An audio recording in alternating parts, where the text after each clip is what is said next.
Hi guys, welcome back. Jasmine Antoinette is a YouTuber that took on a 7-day liquid fast diet challenge. And I want you to see what it's like when you actually drink nothing but protein shakes for a week. I did this video in honor of one of our venters, Ken Wang. He always stresses the importance of protein. So for all you fans of protein out there, I hope you enjoy.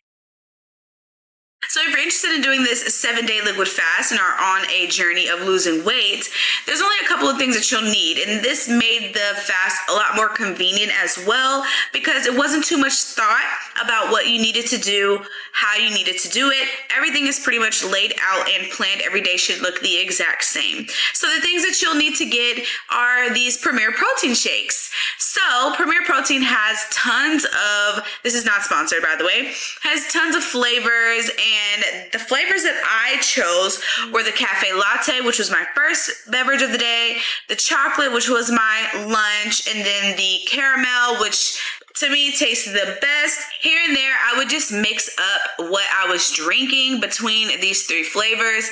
You are supposed to drink about 4 to 6 of these a day, no more than 6.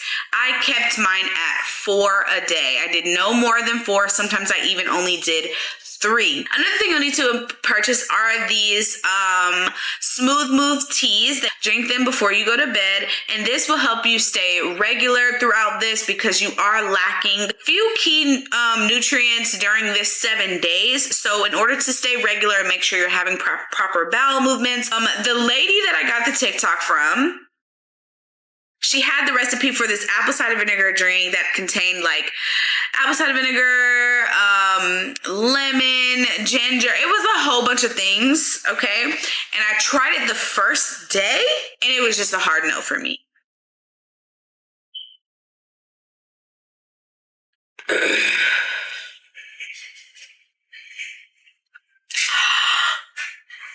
I wasn't filming that whole time. That was the most disgusting thing. Oh my God. You know what's funny? If you YouTube, ways to clean your kitchen countertops or hard to clean surfaces and stuff, a lot of times they'll tell you use a little baking soda and some vinegar. So I don't know. I don't think I would enjoy drinking vinegar much either, but I know some of you guys swear by it. If you do take a swig of apple cider vinegar, let me know how it affects you down below. And I thought it'd be a good idea to wash it down with the protein shake. It was like, tasted like throw up in my mouth. I probably won't be doing that again because what is it doing for me? What does that do for me? Like, you know how they be like, sis, that lemon water not doing nothing? Yeah, I'm pretty sure that apple cider vinegar not doing nothing. See, I think like Jasmine Antoinette, because if you remember a couple videos back, there was a person that was having the lime inside the oat milk, right? Or the oatmeal, or whatever it was. I don't see how the lime would help, and I don't really see how apple cider vinegar would help either, unless it just discourages you from eating afterwards. Another key factor of this fast is to make sure you are intermittent fasting during the time.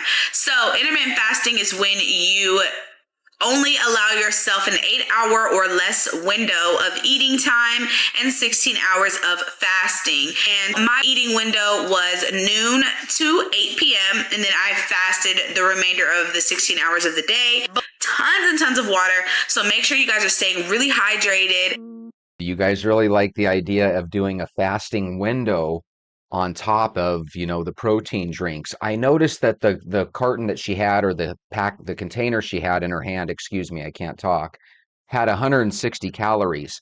So if you do end up drinking, like, let's say 4 or 5 of those a day, it's not very many calories. You're probably going to be a little bit on the hungry side. Day one, I stayed strong. I followed through. I didn't cheat not one time. I was excited about it. I mean, but who wouldn't on the first day of a new fast, a new journey? It was a little easy to stay on track on day one because of the motivation that I had. However, I cannot say the same for the days following. You cannot base your journey off of motivation because, guys, you will not always be motivated. You have to go and thrive off of discipline. Discipline is what's going to really get you far in life, no matter what type of journey that you're on. And I really had to show some discipline further down in the week. Hey, for anyone that's tried this before, is the discipline she's talking about because, you're not eating that much, or is it because you're only eating and tasting the shake? Sometimes we think, "Ooh, I could live on chocolate shakes, right?" But man, I'm the type that after 3 or 4 shakes of any flavor, I think I'm going to be sick of shakes for a week. On day 2, Aunt Flo decided to join me. I was super nervous, not only because I felt like crap and I couldn't eat what I wanted, but I was actually a little scared of the multiple cravings I would possibly have when Aunt Flo was around every month. I love chocolate. I love eating. I just give it to me all. I really wanted to stay strong, but the food was calling, baby. The food was whispering in my ear. And unfortunately, I was able to stay strong the entire day, and I'm sure that has a lot to do with staying distracted, working from home and doing X, Y, and Z. But come evening of day 2, I binged, and I'm really embarrassed to say, but I told you guys I was coming from a horrible eating pattern, like bad, real bad.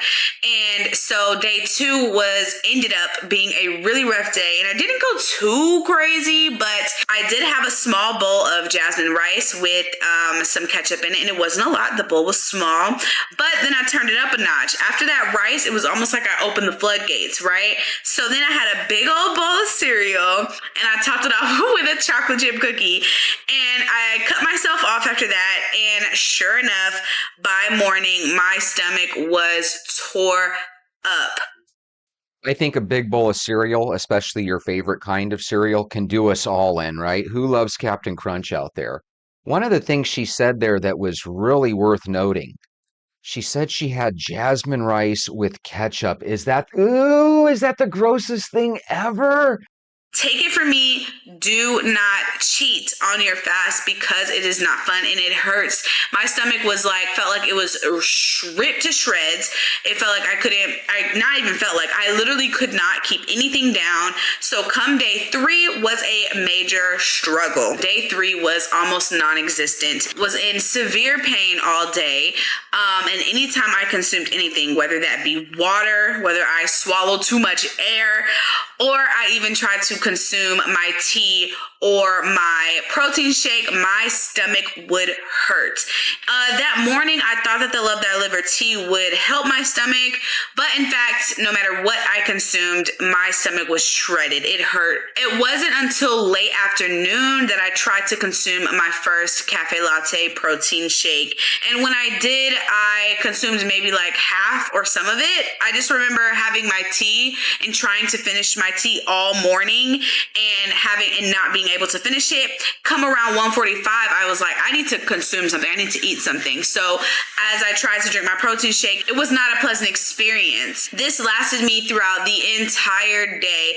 I managed to finish that first protein shake, although it took me hours. Got home that evening and maybe about like 5 or 6, I started to feel hunger pains. So I kind of got excited because I thought that, oh, maybe the pain is gone because like now I'm finally feeling hungry.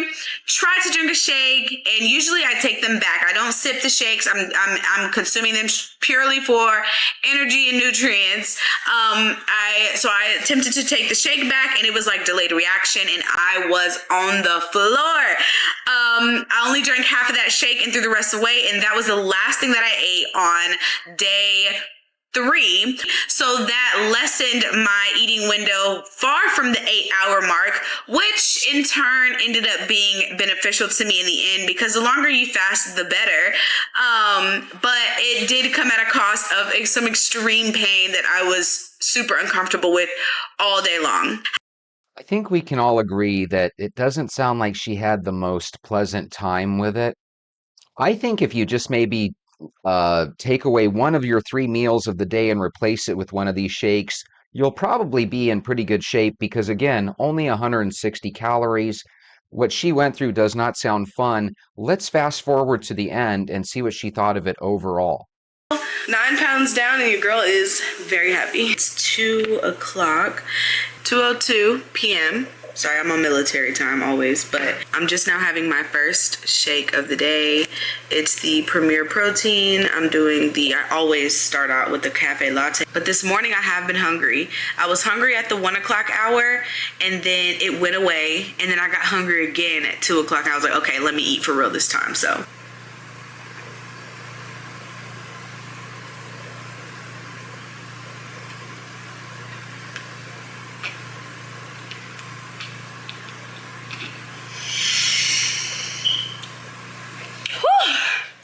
I'm so proud of myself. I'm so proud of myself.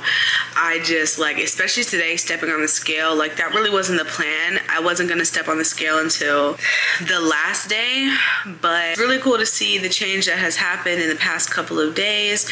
I'm excited to see what change is going to happen. It is day 8, Monday, so we're about to step on the scale. I'm currently making some tea so we can leave out the house, but right now we're going to make our tea and we're going to weigh in. No, my tea, baby. I don't know if you guys heard, but her daughter goes, "My tea," or her child. It sounded like a little girl. Could be a little boy though, right? But my tea. I thought that was the cutest thing. Listen, she obviously ended up losing 10 pounds, but it wasn't necessarily the most fun. I think we can agree that if you have a drink or two of these shakes, it tastes kind of like a shake. But if you start drinking further, like day 2 and day 3, pretty soon it probably doesn't taste like a shake at all. It probably tastes like you're eating chocolate toothpaste. You know what I mean? I think you can do things a little bit easier, like taking a daily walk, drinking water, and avoiding sugar. I know I sound like a record player that's broken, right? Why don't you go get your shoes? Let's go for a walk.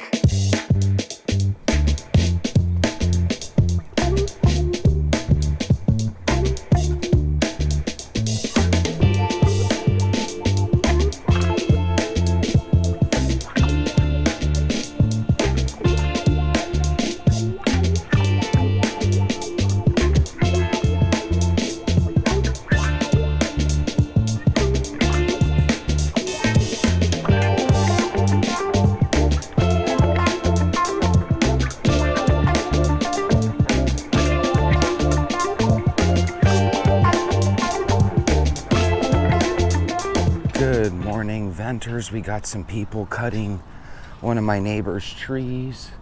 Holy moly, that looks like they made a forest or a jungle out of their front yard. I hope you guys are having a great day. TGIF for you all. Thank God it's Friday.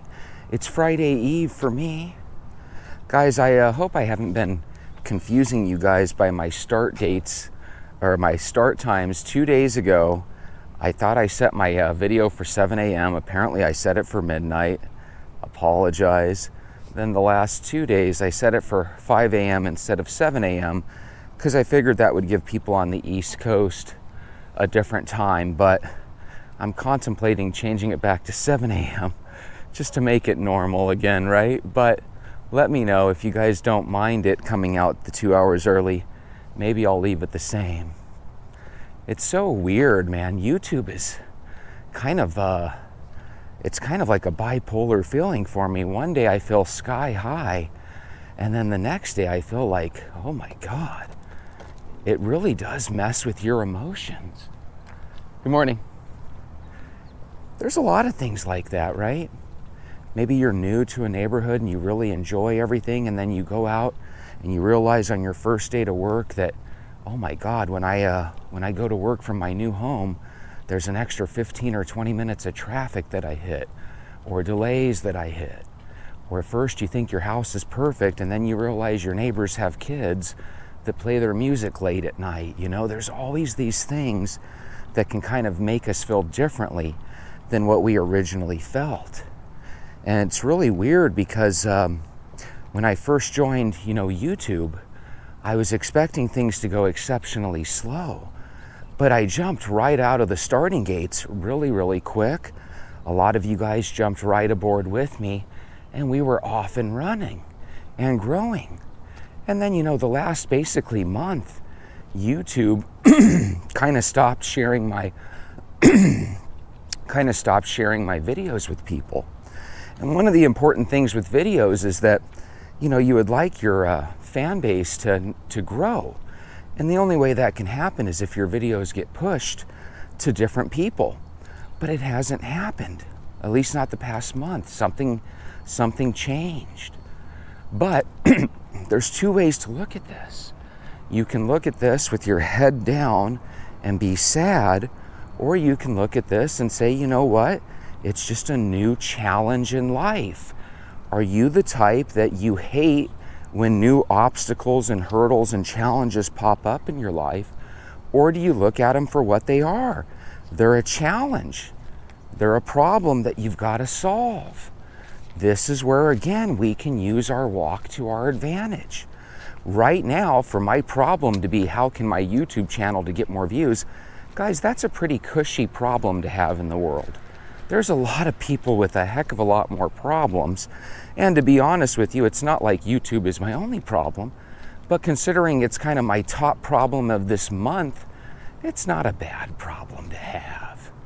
So we go back to the lab again and we try to figure a way, how can we make it a little bit better? You know, one of the things that's challenging for me is that I work a 9-to-5 job, just like many of you guys do, right? And then I have to kind of come up with ideas in the evening about, you know, hey, which video am I going to show? And then in the morning when I wake up, I usually try to find, you know, what story am I going to share with people? Or, you know, what's the goal? What am I going to talk about today? Those are little challenges. When all of a sudden you have to find a way to find new viewers in addition to maintaining your loyal viewers, again, a new challenge.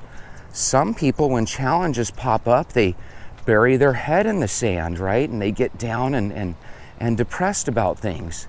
There are times in my life where that does happen, but this is one of those challenges that, let's be honest, no one's going to lose their life whether they get 1 million views or whether they get hardly any views. So when I talk about this, I don't want you to think, oh, Jesse's talking about his channel again. I look at things as a challenge. Our challenge as a group is how can we stay healthy and lose weight, right? And so the way we do that is we walk every day. Is it smooth sailing and nothing but happiness? No. Sometimes we're going to gain weight. Sometimes things aren't going to go our way. Sometimes we're going to jump on that scale, and whether we avoided it for a month or not, sometimes that scale is still not going to tell us everything that we necessarily want to hear. So what's the best course of action? You put your head down and you push on, you push forward. Just because that scale added a pound or two to your body weight doesn't mean that you give up. Remember what giving up means when it comes to weight loss. It means letting yourself go and getting heavier. There is some advantage to maintaining your weight. So by walking, even if you're not losing a ton of weight, even if you gain a pound or two, try to tell yourself, well, heck, thank God I'm trying. If I wasn't trying, this might have been that annual time of the year where I put on another 5 or 10 pounds.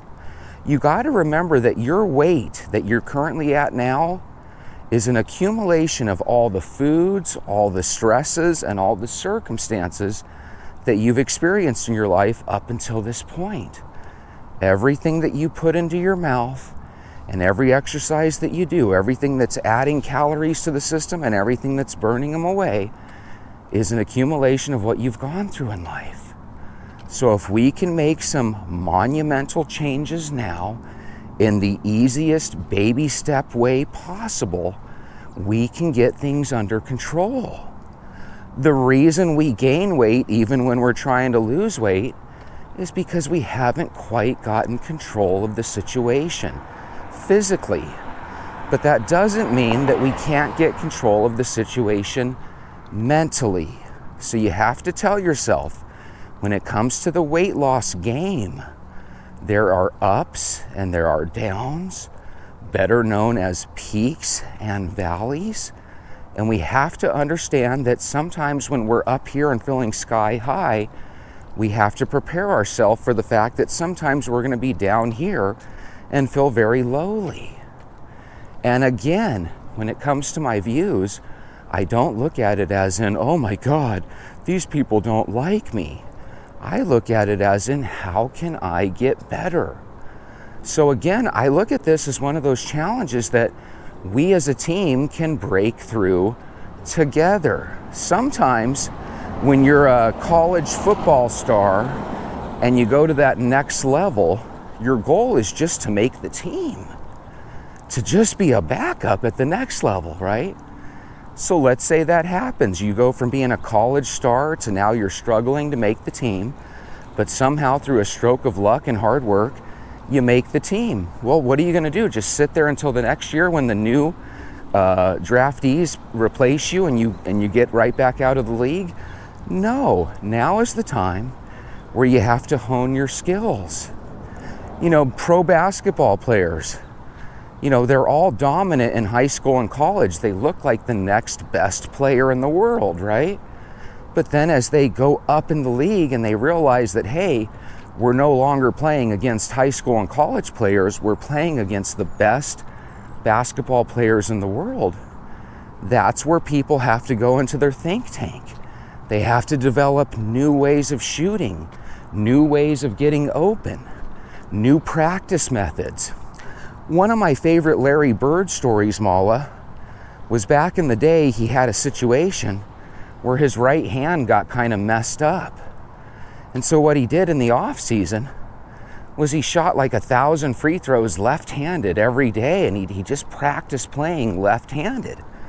And if you ever watch any Larry Bird highlights, which I don't expect you guys to do, but if you do, you'll notice that he was just as deadly left-handed as he was right. Why is that a big deal? Well, have you ever tried doing anything with your offhand? Hi, puppies. When you do things with your offhand, sometimes you almost feel like, what the heck is this, right? But if you work and you practice on your offhand, guess what? You're going to slowly but surely become better and better. So that's the key to becoming a great offensive player in basketball. You have to practice, you have to work on your game, you have to strengthen that which is weak within you. And the walking game is no different, and the YouTube game is no different. And if we're afraid to invest time in ourselves to get better, how are we going to get better? It's easy to do things when things are going your way. It's easy to be the fun-loving person when life is great. But where people really get to see what you're made of, your true metal, is earned when you're not doing so well, right? You learn a person's true character when shit hits the fan, when things start going down. And that's where I want you guys to be able to succeed, to uplift. So what I want you to do is, I don't want you to take pity on Jesse. I want you to take inspiration. This is that time. It's no different than the person that's just gained 3 or 4 pounds. This is where we go right into our think tank. This is where we apply Kaizen. How can I get 1% better than I was yesterday? And how can I prepare to be 1% better tomorrow than I am today? And this might not really ring true to your ears right now, but it will in the future, because you're going to have plenty of times where you tell yourself, my goodness, I haven't had anything sweet in a month. I've been walking not once, but twice a day for the past month. And you're still going to jump on that darn scale, and it's still not going to be where you quite want it to be. What do? Do you pull the plug on your extra credit? Heck no. That's where we have to apply a little patience. I think patience is probably the most underrated portion of life. There are lots of moments where you cannot snap your fingers and get things to go your way. That's where you have to show your true mettle. That's where you have to be able to rise above. And guess what? That's what we're going to do. Why? Because we're venters, and that's what we tell the world. We tell the world, hey, hi venters. Every morning we say that. Let's get together, let's go, let's do this, right? And that's what we do. By the way, I have a really good story for you.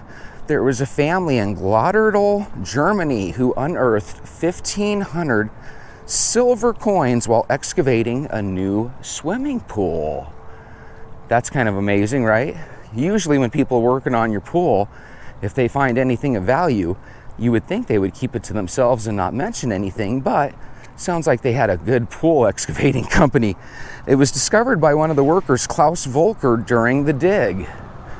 They found 1,000 coins, get this, dating all the way back to the 14th century. Could you imagine finding coins from the 1300s? That in and of itself sounds unbelievable. These coins are literally 700-800 years old. That's amazing. It's considered the biggest find in Freiburg since 1949. So they originally find 1,000 coins, then Mother Nature throws some rain on their parade, right? It's literally raining. It's becoming a muddy mosh or a muddy pool area, right? And they end up finding an additional 500 or 600 coins to find 1,500 or 1,600 altogether. That's kind of neat. Now, while I was reading this story this morning and decided, hey, I want to share that with my venters, I started looking at the clock and I noticed something. Every now and then I'll joke with you guys about the simulation and how I think we might be in a simulation. I started noticing something. I looked up at the clock and it was 6:05 a.m.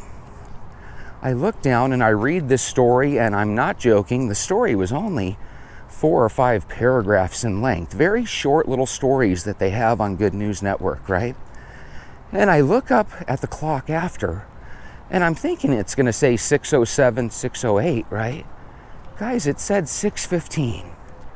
And it got me thinking, when you're a teenager or when you're a young adult, you look up at the clock and it says 6 a.m.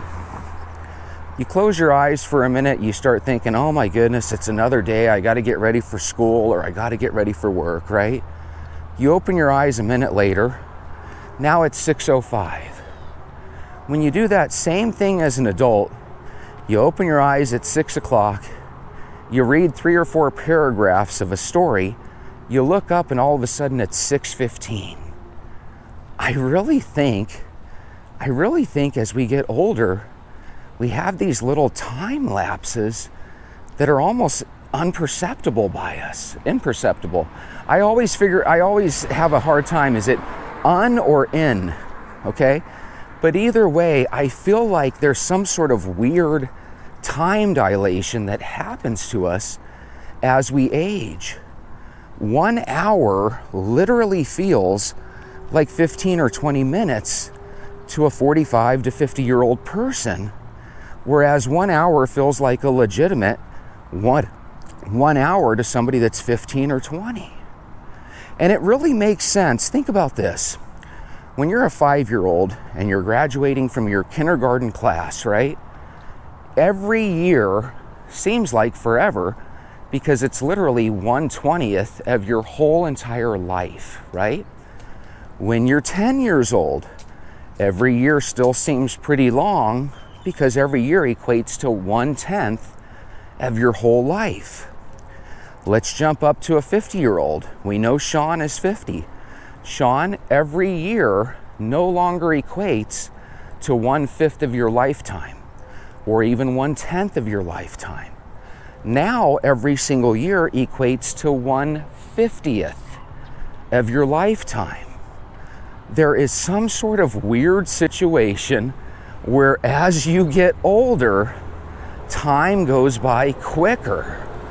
That is something that I would expect to see if I were in a simulation where things are supposed to get faster as you get older. It's really, really trippy. And it happens all the time. I will literally look up at a clock, and it's not like I'm sitting there staring at it. If I'm staring at it, it goes the same speed that it does when you're staring at it, right? We all have that same situation. But I'm telling you, something is really bizarre. And I almost feel like it's the Truman Show. And I almost feel like the world is daring me to note that time feels different as we age. But it just does. So here's my question for you. Let's spur up a little conversation because I feel like we don't talk as much as we used to.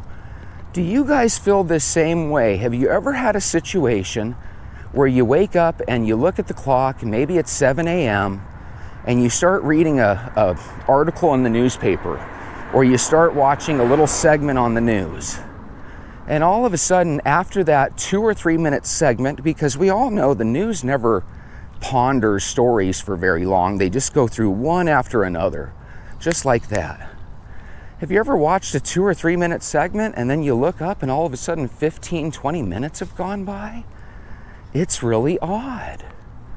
Now, I'm sure there's scientists and doctors that'll say, Jesse, it appears that way, but that's just your brain, that's not the world, right? But at the same time, what's the difference? Your perceptions are the reality that you grow up in, that you live in.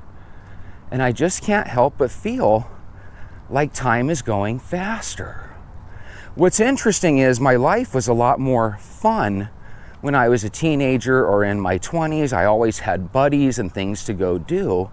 As an adult, probably not so much. So you would figure that time would go faster when you're having fun when you're younger. And for some reason, it just doesn't for me. Time keeps going quicker as we move through it.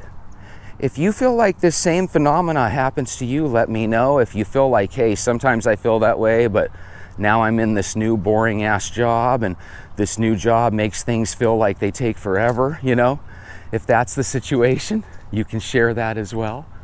I've noticed, I don't know if you guys have noticed, I have not seen Mrs. Appleton. I have not seen Brett with his dogs. I have not seen 2 cents or nickel and dime. And even when it comes to LeBeau, I haven't seen her as much either. Now, is that all of us taking different novel routes on our walks and we're just not connecting? I think it could be. But you know what I really think it is? I think a lot of times we start walking routines, whether it's with our dog or by ourselves, and I think a lot of times we make excuses. It's a little too warm, maybe we'll go later, right? Hey, I'm just gonna let the dog in the backyard to take his crap today. He doesn't need a walk every day, right? But I've noticed that a lot of the people that we were seeing consistently each and every day, we don't necessarily see them consistently each and every day anymore. Guys, that's how easy it is to get out of a walking routine. When you're fresh off a walk, you get home, you feel like $1 million, like you accomplished something, right? But when you go just 2 or 3 days without walking, it becomes that much harder to get back to walking. That's why I tell you guys, do you have to walk every day? I can't force you to walk any days, so if you walk at all, I'm happy. But the reality is you have to get to the point where you walk every day. Otherwise, walking doesn't really work. It's not like other exercises where you can get away with 3 or 4 days out of the week. It's an everyday thing. It's an all or nothing. Jesse, I don't like the idea of all or nothings. Those never work. They never work because we never put our all into them. You have to be willing to walk every single day. That becomes the new you. If you like the way you feel, it's because of the action you've been putting behind it. You've been walking. Don't stop. See, here's the thing. We look at walking and we look at exercise as some sort of self-inflicted punishment. We really do. But it's not a punishment at all. It's really not. You have to learn to enjoy this. Right now, I'm taking the little pluses that I can. I live in Arizona where it's hot. I have to kind of hypnotize myself and tell myself, hey, the mornings have been feeling cooler. I have to look for the little wins. So again, if you're having a hard time struggling to put together 5 or 6 days in a row of walking, you got to just tell yourself, let me do it and let me see what happens. I think a lot of times when people hear my channel, right, and they think, okay, this is a channel where we look at other people's struggles, but they don't realize, because a lot of them don't necessarily stick around for the walk, that the walk is actually the solution to a lot of those troubles. You have to be able to walk. A lot of our weight gain is not necessarily because we stuff our mouths. A lot of our weight gain in this country is because we have stress levels that are exceptionally high. And if you can walk and start eliminating some of your problems, if you're in debt or you have a lot of bills and you can start going to lunch every day and maybe packing a sandwich instead of going to Wendy's or McDonald's like everybody else at your job is, you can start saving money. When all of a sudden you get control of things like your bills, it makes the walk a little bit happier. It has a domino effect in the positive direction. Remember, this is that time of year where people are going to start doing things like Christmas shopping. They're going to start doing things like getting ready for family holidays together. This is that time of year where people gain 5 or 10 pounds. This is where you really get to see, was all this walking as a venter worth it? It's easy to lose weight when there's nothing major going on around you. But these next 3 months are where all the stresses and all the weight gain happen. Let's make this that first year that we break through that wall and we don't gain a single pound. Let's get through Christmas and through Thanksgiving, and let's try to break even or even lose a couple of pounds. Look, every year millions of people do a New Year's resolution. Most of those people quit that resolution within a couple of months. Let's start our resolution right now. Let's take it up a notch. If you're walking with me every day for half an hour and for whatever reason you have not done any extra credit, guys, let's make this the day that you start doing extra credit. If you've been drinking 6 sodas a day and you've finally gotten it down to the point where you only drink 1 or 2, if you absolutely live for those 1 or 2, then walk more. But if you don't live for those 1 or 2 and you feel like you're ready, then let's go ahead and ditch those last 1 or 2 sodas. If you can get that soda and the junk food out of your life, it's going to have a really good multiplicative effect going forward. The walk must go on. And in case you're having a hard time, always say this to yourself: I can do this. You can do this. We can do this. Let's do this. Take advantage of the team aspect. Everybody on this team is going to have ups and downs. We're going to have good days and bad. All of us, including myself, might have to have days where we sprain an ankle or where we're under the weather, where we can't take a walk. But that doesn't necessarily mean that we give ourselves that excuse to take a day off. It just means we walk until that day happens. And if that day happens, we don't sit there and say, okay, I'm going to take 1 day off. Let's expand that into 10 or 15. Hell no. That's where you have to fight it. And that goes the same for junk food. Just because you have a piece of cake or a bowl of Honey Smacks today for breakfast, it doesn't mean that you have to start a trend of doing that every day. Remember, the key when you try to avoid sugar and you try to be healthy, the key is you want to get to the point where you can take it or leave it. That's when you start to have some control over what you put in your mouth. If every time you buy a dozen donuts, you sit there and stare at the bag until all 12 are eaten or done with, that's not good. Be okay with throwing away food. I know we've got this mental hang up with, hey, there's kids all around the world that are impoverished and they don't have anything to eat, so therefore that makes it where we can't throw away food. Guys, that is the most ridiculous thing ever. Your problem is not starvation. Your problem is you eat too much. Take those donuts, break them up into pieces, and go throw them in your backyard so the birds can eat them.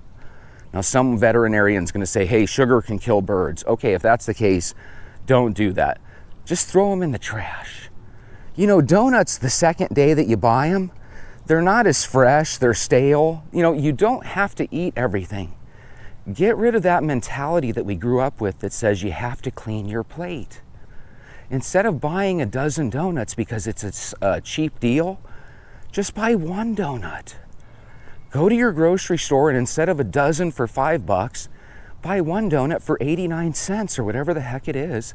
Put it in your mouth, enjoy the flavor, move on with your day. We always punish ourselves. We always self-sabotage. We always look for the easy way out, and when things are smooth and easy, things are smooth and easy. I want you guys to show me that when things are tough, not only can I battle through them, but you can too.